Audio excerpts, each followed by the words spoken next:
Hello guys, সবাইকে জানাই শুভ দুপুরের শুভেচ্ছা। তো তোমরা সবাই কেমন আছো? আশা করছি ভালো আছো। তোমাদের ভালোবাসায় আমিও অনেকটা ভালো আছি। তো আবার আমি চলে আসলাম একটা নতুন ব্লগ ভিডিও নিয়ে। তো সবাই দেখতে থাকো। তো দেখো, আজকে জলখাবারের সময় আমি ম্যাগি বানিয়েছিলাম। জলখাবার বেলা বলতে 12টার সময় বানিয়েছিলাম, কেননা ছেলে সকালে স্কুল যাওয়ার সময় বলেছিল যা স্কুল থেকে এসে ও ম্যাগি খাবে। তো বানিয়ে তো দিতেই হবে, কিছু উপায় নাই। তো দেখো, আমি 3 প্যাকেট ম্যাগি বানিয়েছিলাম। আর আমি তো জলখাবারে রুটি খেয়েছিলাম। তো ছেলে মেয়ে যখন স্কুল থেকে এলো তখন আমি বানিয়ে দিয়েছিলাম। তো এই ম্যাগিটা হচ্ছে সানফিস্টের, কারণ আমাদের বাড়িতে বেশিরভাগ আমরা এই ম্যাগিটাই বানাই। এই ম্যাগিটা খেতে খুবই ভালো লাগে। আর ওই ম্যাগিটা খেতে খুব একটা ভালো লাগে না, আর এটা করতেও সত্যি খুব ভালো লাগে। তো বন্ধুরা, তোমরা কারা কারা কোন ম্যাগি খাও কমেন্টে জানাবে। দেখো, ম্যাগিগুলো ছেড়ে আমি জলের মধ্যে দিয়ে দিয়েছিলাম। তো শর্টকাটে বানালে এমনি জলের মধ্যে দিয়ে মশলাগুলো দিয়ে দিতে গেলেই হয়ে যায়। তো সবসময় এরকম তো আর ভালো লাগে না, যখন সময় পাই না, হাতে সময় থাকে না, তখন ওরকম করে বানিয়ে দিই। আর অনেক দিন পর যেহেতু ছেলেকে ম্যাগি বানিয়ে দিয়েছিলাম, তাহলে একটু স্পেশাল করেই বানিয়ে দিই। তো দেখো, জলের মধ্যে ম্যাগিগুলো ফুটতে দিয়ে দিয়েছিলাম। তারপর জলটা তো ঝরাতে হবে, তার জন্য দেখো একটা পাত্র নিয়ে নিয়েছিলাম। এই যে এতেই আমি জল ঝরতে দেবো, এতে খুব সুন্দর জলটা ঝরে যায়। কেননা ম্যাগি বা চাউমিনের মধ্যে যদি জল থাকে তাহলে কিন্তু একটু ভাজা যাবে না ভালো করে। তো দেখো, এই যে আমার ম্যাগিটা ফুটানো হয়ে গেছিলো, আর আমি এর মধ্যে দেখো ঢেলে দিয়েছিলাম। আর দেখবে এর মধ্যে দিয়ে জলটা ছাঁকালে না একটু কিন্তু জল থাকে না। এই যে দেখো কি সুন্দর জলটা সব বেরিয়ে যাচ্ছে, একটুও জল থাকছে না কিন্তু। তারপর ম্যাগিটা খুব একটা কোনো জিনিস দিয়ে বানাইনি, কেননা এখন সব কিছু এটা ওটা সবজি তো অ্যাভেলেবেল না। ঠান্ডার সময় এটা ওটা সবজি পাওয়া যায়, তখন ম্যাগি করতে ভালো লাগে, ম্যাগি বা চাউমিন। তো শুধু পেঁয়াজ আর টমেটো দিয়ে করেছিলাম, আর বাড়ির যে মশলা থাকে যেগুলো ওগুলাই দিয়েছিলাম। আর প্যাকেটের মধ্যে যা মশলাটা বার হলো সেটাই দিয়েছিলাম।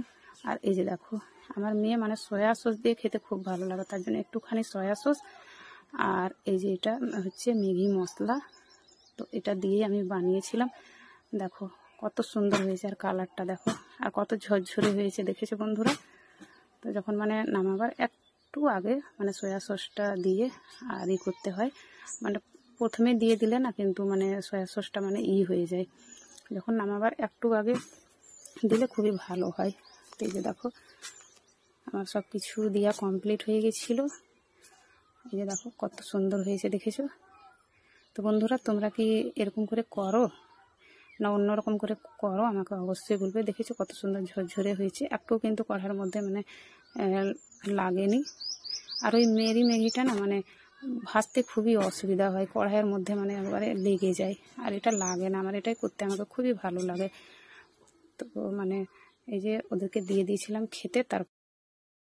তারপর দেখো চলে গেছিলাম সবজি নিতে। তো তোমরা কি ভাবছো মার্কেট গেছিলাম? একদম না।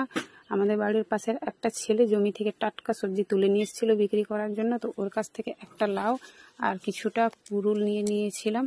তো বন্ধুরা, আজকে কিন্তু এসব আমি রান্না করিনি। তো আজকে কী কী রান্না করেছি সেটা তোমাদেরকে অবশ্যই দেখাবো, ভিডিও করে রেখেছি। তো এগুলা ভরার জন্য দেখো ফ্রিজ থেকে এটা বার করে নিয়েছিলাম। আর এইসব রান্না করতে গেলে মেয়ের জন্য আলাদা করে কিছু করতে হবে, কেননা মেয়ে তো একদম এসব পছন্দ করে না, একদম হারা সবজি ও খেতেই চায় না কিছু। আর এখনকার দিনে তো ধরো এসবই সবজি পাওয়া যায়, শীতকালে যেহেতু অনেক ধরনের সবজি পাওয়া যায়, ভালোও লাগে। আর এখন তো এসবই সবজি খেতে তো হবেই। তো এই যে দেখো, আমি সবটাই ভরে রেখে দিয়েছিলাম। তো কালকে বানাবো এসব। আমার ছেলেকে নিয়ে একদম ঝামেলা নেই, যাই বানিয়ে দিই না কেন ও খাবে। মেয়ে শুধু খেতে চায় না। তো দেখো ফ্রিজের মধ্যে সব কিছু ভরে দিয়েছিলাম। আর তারপর চলে গেছিলাম রান্না করতে। তো সেটার আমি ভিডিও করিনি, তো রান্না করার পর ভিডিও বানিয়ে রেখেছি। তো তোমাদেরকে অবশ্যই দেখাবো। চলো দেখি দুপুরে রান্না বান্নাতে কি হয়েছে। দেখো, আলু সিদ্ধ, আমের চাটনি, গরম গরম ভাত, আর তরকারিতে আছে সোয়াবিন, আলু, টমেটোর ঝোল। তো বন্ধুরা, আমার আবার আজকে রান্নাবান্না কীরকম লাগলো তোমাদেরকে, আর আমার পুরো ভিডিওটা কেমন লাগলো কমেন্টে জানাবে। তো সবাই ভালো থেকো, সুস্থ থেকো। এখনকার মতো ভিডিওটা এই পর্যন্তই। টাটা।